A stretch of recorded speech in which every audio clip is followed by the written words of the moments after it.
Hello friends. இந்த video என்ன பார்க்க போறோம் அப்படின்னா, எர்த் வேரிங் பத்தி பார்க்க போறோம்.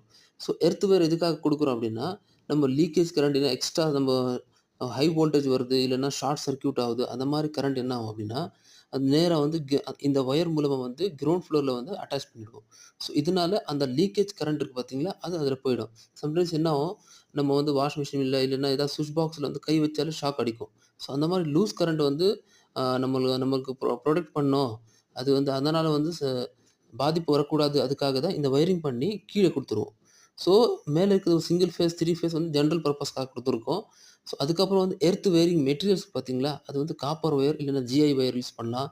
GI rod. ஸோ நம்ம இந்த காப்பர் ஒயர் இருக்கு பார்த்தீங்களா, அத ஸ்ட்ரெய்ட்டா காடி அடிச்சுட்டு, அதுக்குள்ள வந்து அந்த ஒயர ஃபிக்ஸ் பண்ணி, கீழ என்ன பண்ணுவோம் அப்டின்னா, ராட் இல்லன்னா பிளேட்ல வந்து கட்டிடுவோம். கட்டிட்டு 2 ஃபீட் தோண்டி, அதுக்குள்ள வந்து புதைச்சிருவோம். அதோட வந்து சால்ட் அண்ட் சார்கோல் போட்டு புதைச்சிடுறோம்.